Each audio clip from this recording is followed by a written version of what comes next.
babes and bosses out there. So in this video, it's a work vlog. Again, I guess you like it kasi marami namang nag-watch it kasi previous natin na work vlog. And you said there that you like that kind of videos. Yung parang laid back type of thing. So ito yung gagawin natin ngayon. And meron akong mga nagawang mga tasks. Basically, kaninang umaga, I did my morning routine. And then, ginawa ko yung work wave 1 ko, more on mga simple tasks lang. I'm responding to emails, I'm responding to messages. I also did one work already. Ginawa ko na yung work na ni Client 3 sa previous vlog natin. Kung hindi nyo alam sino si Work Client 3, check out this video here. That's the first work vlog na ginawa ko and I shared with you kung ano yung mga tasks ko sa mga client na yun. So, yan yung ginagawa ko ngayon. Actually, ngayon, ito. Here's my laptop here. I'm almost done now with it. I'm gonna share with you that yung client 1 na shinare ko sa inyo na vlog na to. Unfortunately talaga, nag-end na yung contract namin. We ended the contract with heavy feelings. No, hindi. We ended the contract because nag-iba na yung focus niya in life. Nag-decide siya na mag-focus na talaga sa family niya and then sa work niya, hindi yung online business. So, actually, marami kaming na-end yung contract. Meron siyang team for social media, meron siyang team for his online course, and then ako pa. Sa lahat, ako yung pinaka-last na nag-offboard. If you're asking what I need to offboard a client, make sure ko na lahat ng mga assets niya makuha niya talaga or magkaroon siya ng access. Nag-meeting pa kami kasi, tapos pinaalam niya ako na we really need to sign off or end the contract na because he wants a solid schedule na for fam and for yung work niya talaga doon. So sabi niya, list down daw ako ng mga need niyang i-unsubscribe, hindi na kailangan kasi hindi na siya mag-online business. Marami kasi kaming mga tools, mga softwares, mga apps, yung mga ganyan na nag-subscribe kami para sa business niya. So, linis ko lahat yon para malaman niya kung saan doon yung gusto niyang i-unsubscribe. Nilagay ko doon yung mga anong purpose ng app na yon, anong purpose ng tools na yon, para malaman niya if need ba niya talaga to or hindi. Gusto ko siya na mismo yung mag-unsubscribe kasi because I can't decide for him. I also don't know din kung ano talaga yung plan niya in the future if babalik pa ba siya mag-online. I made sure that lahat ng mga podcast na ginagawa niya na-upload na. I made sure yung lahat ng mga videos is na-upload na sa YouTube. And then, I'm checking all social media accounts kung meron pang mga unattended na mga messages. Linis ko lahat kung meron pang hindi pa siya nasagutan para malaman niya na meron pa siyang need na i-catch up when it comes to messages. And of course, yung business email niya. And then, lahat ng mga trinabaho ko sa kanya, nilagay ko sa isang folder.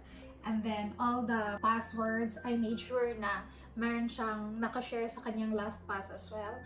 So, yun yung parang main thing na ginawa ko when I offboarded him last week pa. And then, I also contacted the other teams, yung sa social media niya. I asked for the... Wait lang. Message yung isang client. Okay. So, ayun yung nangyari. I super understand naman. I'm really actually sad talaga nang sinabi niya yun na kailangan niya talagang i-stop na yung contract. Pero at the same time, naiintindihan ko siya kasi alam ko yung pinagdadaanan niya with the previous niya na family. Ngayon na nag-remarry siya, I'm excited na makabuild siya ng bagong happy family. Ayun yung parang ano ko din na it's okay. I will just keep praying sa client na yan na maging happy talaga siya. He deserves that because super napakabait niya talaga. Wala akong masabi sa client din. On my end, I'm sad. It's because we already built this kind of routine. Now we're talking every week and then it's really hard na parang naging routine ko na yung work niya. Naging routine ko na kasama talaga siya sa whole for 4 years ko talaga. And then we already built that kind of friendship na kahit hindi pa kami talaga nagkita personally, but we have this relationship not just for parang nag-work lang ako sa kanya. So, hindi siya ganoon. That's why I really like him for that. And then, nag-ask din ako ng mga advices sa kanya if I need help with this matter. Tapos, hindi ko masyadong alam. Tapos, I think meron siyang ideas. Yung mga ganun, it's really more than parang nagtatrabaho lang yung relationship namin. So, that's the thing na parang nasasayangan ako. Malaking cut siya sa monthly na earnings ko, to be honest. Pero, I'm not that worried because I have a couple of clients then. Hindi lang siya yung parang main source of income ko. So, I'm not really that word when it comes to the financial side. Ngayon, I will have to start to something new na naman. So, this is what really makes me sad. Pero yeah, super napaka-grateful ako na naging client ko siya. And alam niya yun. I already told him about that a lot of times. Kasi yung mga content niya na pinuput out there, super napaka-helpful din para sa akin. So I always appreciate yung mga content niya. I love sharing my ideas as well.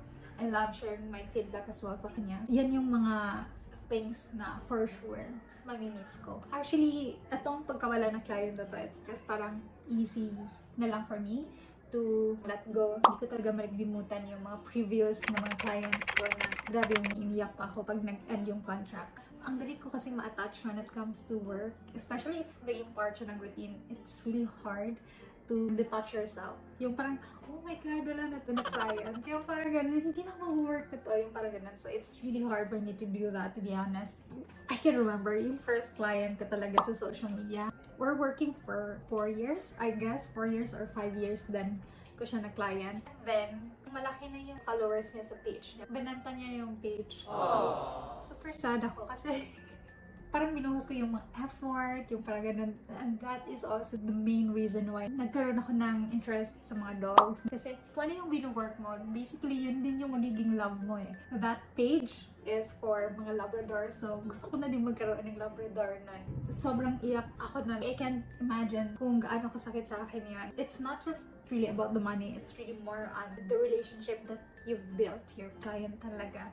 And then kung ano yung routine mo. Ever since then, it's not really more on the financial side because I'm really having a lot of multiple clients. So, kung merong mawala na isa, it's not so mabigat when it comes to financial aspects kasi meron akong ibang clients pa na hinahandle. That can help me pa to look for another clients kung may mawala man na isa. Actually, iba-iba yung pag-offboard ng clients. So, it depends kung ano yung work ko. Ito kasing just recent lang na shinare ko sa inyo. Online business manager kasi ako sa kanya. So, medyo madami akong inasikaso before ko siya ma-offboard. Pero yung sabi ko sa inyo, first ko na social media project na Labrador page. Credentials lang at mga graphics lang yung sinend ko sa kanya. Kung ano yung mga na-work mo sa kanya, dapat ipasa mo sa kanya yon or ibigay mo sa kanya lahat ng access nun kasi sa kanya din yun. Kasi binayaran kanya to work with that.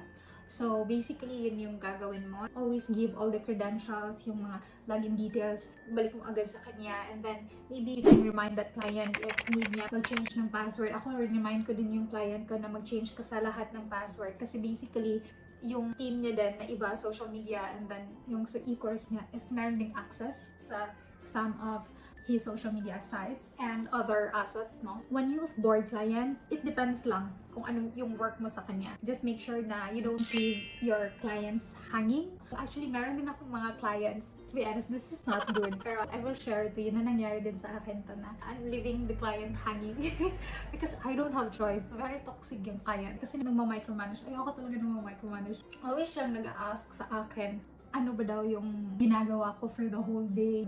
Wala ba daw akong ibang ginagawa? Focus ba daw talaga ako sa work niya? Yung mga ganun type of thing. Like, come on, hindi mo ba nakikita yung mga output ko? Hindi ka makaka-question sa mga output ko, but still, you're still asking kung paano ko sinispend yung time ko working sa project mo. Parang medyo nagkasagutan na kami nun because I told him na why you are questioning me kung ano yung mga ginagawa ko, hindi mo ba makikita sa output ko. I'm always sending a report every single day sa kanya. Tapos ina-ask mo pa kung ano yung ginawa ko for the whole day. This is very toxic and I don't like it. If doubtful talaga yan sila. So, ayun, ang ginawa ko that time is that inintay ko lang talaga na magpasahod siya. Nag-prepare na ako ng resignation letter. Tapos pag nakuha ko na, sinend ko agad yung resignation na, no, I quit. I can't stay sa project na to because it's affecting my mental health. Though, malaki yung pasahod niya. Instead na I will be excited going to work, wala, hindi ako excited.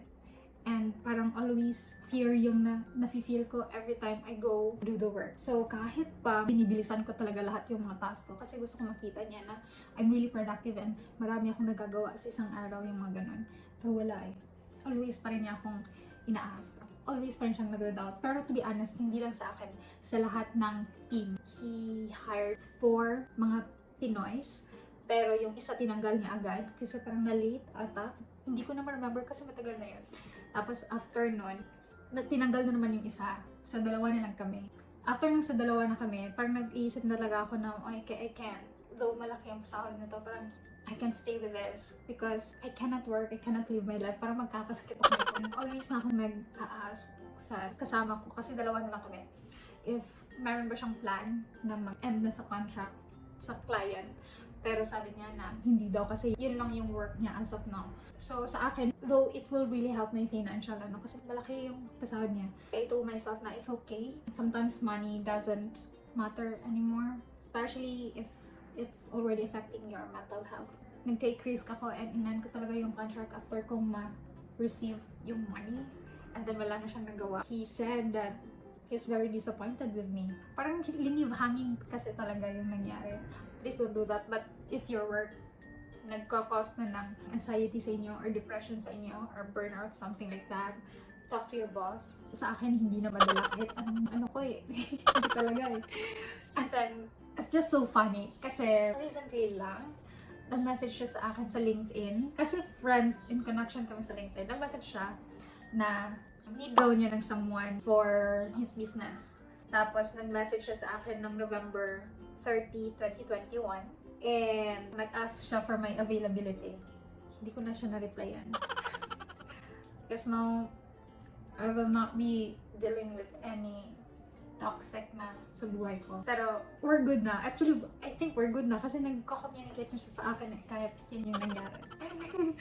But, I would not recommend doing that na parang i-leave hanging niyo yung client. Meron lang talaga akong, I think, 2 clients ko talaga. My first client, hindi kami good na nag-separate. Pero, actually, we're good na. Yung mga ganon, yung parang hindi kami good, pero they're messaging you to come back and work again with them. So, I feel like, okay na kami siguro. So, ang yung isa kasi, na hindi din kami good, it's my first client talaga online. Ang tagal niya magpasahod, nade-delay ng mga 2 months. Tapos, always lang promise. Meron siya, hindi pa niya ako binayaran. I think it's around $600 pa ata yung kulang niya. Pero, wala eh. I cannot stress yung mga bagay na ganda na wala talaga akong control. Kung ayaw talaga, di okay, let's move on. I ended that contract and leave him hanging again. I'm not proud of saying na nag-leave ako ng client na hanging. It's just, I think I need to do that to save myself. Ayun, lahat ng mga shinare ko sa inyo is really more on parang letting go of clients, yung mga ganun, no? Pero, I have a good news because, yes, na-let go ko yung long-term client ko, yung client 1. Pero, I onboarded naman a new client. She's a data scientist and she's also head HR of the company. So I'm gonna help that client to get more confidential data and organize it para ma-analyze niya yung mga ganun type of thing. And I'm so excited kasi super napakabait din niya. Actually, she's sending all the tasks right out. Yeah, I'm just so excited to work with her. If you will just always think that God will provide everything that you need, actually, you will always feel the blessings. If you remove mo yung fear na what if wala akong makuha na bago, if you remove mo yung scarcity feeling na parang may kulang, if you will remove the feeling of something is not enough, or you are not enough, if you will remove that, then blessings will really come to you. God will really send to you all the blessings that you need as long as you will believe and have faith that He will provide. Yan talaga yung naging mantra ko since then. Kung meron mang mawawala, you will just let it go. Just do your thing. Just focus on your thing. Make sure that you have a clean heart, and then you will focus more on the blessings. You will be grateful more on the little things, even just on the little things. God will just really provide, and hindi ka niya talaga pababayaan. So, I'm not sure this kind of vlog is parang kung saan na napunta first, napunta sa mga clients na na-leave hanging. Second, sa na-onboard ko ng client. The next one kay God na and everything. I'm not really sure if this vlog really makes sense, no? But yeah, I'm just really so thankful that projects are really coming here and there. And I really thank God for the good health, no? Kasi it's very necessary, especially my kind of work. Health ko lang talaga yung puhunan ko. And yeah, yan yung mga kailangan yung i-mantra or kailangan yung i-believe na you are enough, you have enough. Dadating din yung panahon na you can really say na I'm very Plus, dito mo talaga ma-realize na if God removes something from you, papalitan niya ng mas maganda pa, mas better pa. Kasi this client na na-onboard ko is twice as much yung rate kaysa sa yung na off-board ko na client. But I'm just really praying talaga that hopefully magka-jive kami ng client na to. I will update you sa siguro next work vlog kung ano yung mga ginagawa ko. I will explain more about this new client na na-onboard ko and ano na yung working flow namin ng client na to. Yan lang mo yung ichishika ko kasi it's almost 4 p.m. na and mag-grocery pa kami ni mama. And then, for 7 p.m., meron akong coaching call. We have to be here sa bahay mga dapat around 6 p.m. para makapag-prepare pa ako for the coaching call. After that, mag-work pa ako ng isang client call. Last wave of work ko yan after coaching call. So, siguro around 9 p.m. ako matatapos ng coaching call. So, by around 9 p.m. to, I guess, 11 p.m., I will just really stretch my time. And, yeah, that's the last work week. So, I'm so excited. If you are still interested to ano yung mga gagawin ko maya, keep on watching.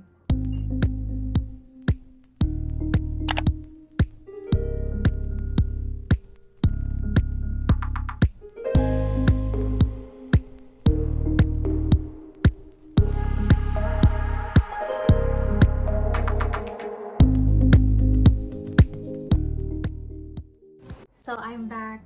Naka-grocery na kami. Tapos, dinner na. Ngayon, I'm currently reviewing yung call namin. Last time, ni Raw. Nag-consultation na kami last week. The other schedule is ngayon kasi I have to check all the things na ginawa niya. Yung mga packages, rates, avatar, and everything. I need to check it para makapag-start na siya as a social media manager kasi naguguluhan siya daw kung paano mag-start. So, I'm trying to help her. Actually, reschedule ko siya supposedly 7 p.m. But it turns out na matagal pala kaming natapos mag-grocery. I thought kasi na wala masyadong tao because it's weekdays. Pero ang daming tao. It's 7:15 I guess now. I'm currently watching my bed right now. Like, tinatawag na lang ako para matulog. So may balita. Nag-chat si Sel sa akin na rescheduled daw yung consultation call. So, we can now work directly, agad-agad sa last client natin ngayon. I'm trying to help him with the strategies kasi kung paano ma-implement yung mga ideas niya and the likes. I think I'm just going to check if I can add more strategies na pwede natin i-share kay client. Pero kung wala na, I'm tired. So, yeah, I'll keep you posted.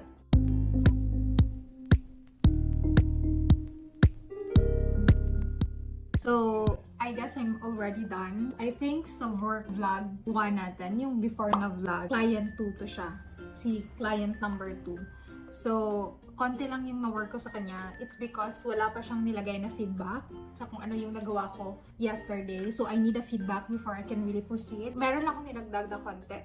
So, super konti lang yung na-work ko sa client na to ngayong gabi. I guess that's that. I'm gonna call it a day na. Meron pa akong mga re-respondan ng mga messages. This is not a work kind of message. It's more personal messages.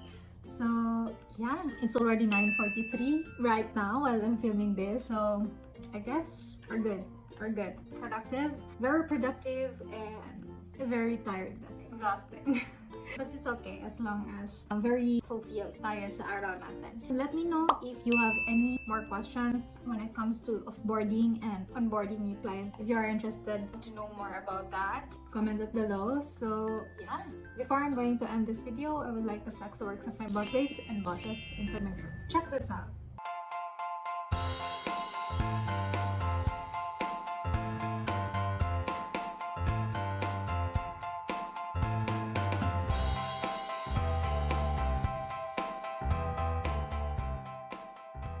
If you want to join our Facebook group, just research I'm Ready to Boss Up by Brixui, and don't forget to like our Facebook page at BossUpPH and follow us on our Instagram accounts at Brixui and at BossUpPH. So yeah, hope to see you guys on my next one. Bye!